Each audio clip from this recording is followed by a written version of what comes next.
Good evening, and welcome to the Packs for Breakfast All Star Spooktacular. Look, look at how Roberto Alomar makes the ball just hover there. Look at how Wade Boggs summons stars to help him bat more efficiently. And look at scary Jeff Bagwell putting on the shades to go, you cannot look into my eyes. There is too much danger there. And then Ozzy, he's got two Z's in his name. That's scary enough. That's what I'm thinking. Okay, I can't keep that voice up the whole time. So, it is October 31st when this video is going to go up. This is the Packs for Breakfast All-Star team that we picked on the previous Sunday here. And this is our infield.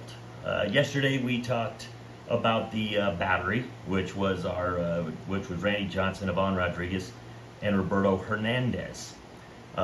This is the infield we assembled from all those packs of cards we opened, and we probably opened about, I don't know, 10 to 12 packs, quite a few of them. And this is kind of what we came up with. The consensus is this infield's pretty good. Bagwell, Alomar, Ozzie Smith, Wade Boggs. Now, the weird part about this team is I was kind of checking in on their stats for the 1995 seasons. It looks like some of these players missed significant time in 1995, especially when you're talking Ozzie Smith. Ozzie Smith only played 44 games in the 95 season, which, this is the 96 card, so it does roll off the 95 seasons. But he was also at the very end of his career. He only had he had the 96 season left, and that was it, and then he was done with his career. One of the things about this infield, I will say, it's not a power hitting infield. It really is not a power hitting infield. The combined, Ozzie Smith had 28 home runs in his career. Jeff Bagwell had 21 home runs in only 114 games that year. So Bagwell missed a pretty good amount of time, 40 or 50 games.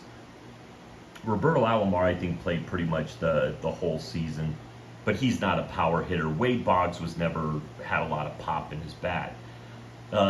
This infield, when you go into the numbers, doesn't look as impressive as you would hope it to be for an all-star team, but it is pretty strong. But we were struggling to find our infielders. Ozzie Smith, we picked that card pretty late in the going, and I think it's like we didn't have really any shortstop at the time, and we just kind of threw Ozzie in there because he's a great defensive player. The thing about Ozzie Smith is you forget that Ozzie Smith, even though his 95 season wasn't very good, he only batted 199, no home runs, 11 RBIs. His career on base percentage was .337, and he had 580 stolen bases in his career. Not only was he a great defensive player, he was pretty dangerous on the base pads. So but he was not dangerous with his bat. His bat was not going to scare you. At .262 of a batting average, with 28 home runs and less than 800 RBIs in his career. He was usually the second hitter, I think, in most batting lineups for St. Louis. But what a great, absolutely great defensive infielder. Shortstop was a legend for pretty much his whole career. He used to do his little backflips, and he, of course, was called the Wizard of Oz. Obvious name. Roberto Alomar in the 95 season, he only batted .300, which is good. I mean, that's great. 13 home runs and 60 RBIs. This was his last year in Toronto, 1995. So when the card came out in 96, he had moved on to Baltimore, where he put up some better numbers, definitely. But the funny part was he really puts up his best numbers when he's 31 to 34 years old, 31, 32, and 33 years old. 3 years with Cleveland, he hit 63 home runs, had 309 RBIs, and his worst batting season was 310. So he was a very good hitter. He was multiple Gold Glove winner, 10-time Gold Glove winner. So this is definitely one of your better, also one of your better infielders, better hitting. Second baseman, you're not looking for a lot of pop in the bat, but Roberto Alomar had a great glove and a pretty darn good bat. In his stolen bases, he almost had 500 stolen bases in his career, so he was a little bit dangerous on the base paths. Bagwell, the funny part about his season is the 95 season, he misses a lot of games. It's not a very good season for him. His 94 season was his MVP year. In 95, he missed some games. He only batted .290, and only had 87 RBIs. But in 94, here's the thing about 94. In 95, he plays 114 games. In 94, he plays only 110 games. And in those 110 games, he bats .368 with 39 home runs and 116 RBIs. So his next season, playing 4 more games, he does a lot less. But of course, he still has a great career. Bagwell had, he almost had 500 home runs in his career, had 1,500 runs batted in. Batted career .297, so he was a very good. He wasn't the greatest first baseman for the glove, but he did get a Gold Glove in '94, the year he won the MVP. Just must have been a magical year for him. Now, some people might say, well, why Wade Boggs? Wade Boggs, you would think maybe at this point in his career, he finished up his Red Sox years. He's now with the hated Yankees.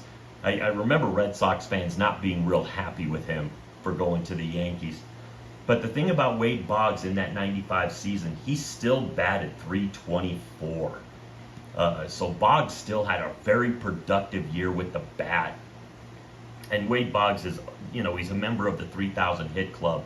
Now, the thing about all 4 of these players, every one of them made the Hall of Fame. So you're looking at a Hall of Fame infield right there. Every one of those players is in the Hall currently.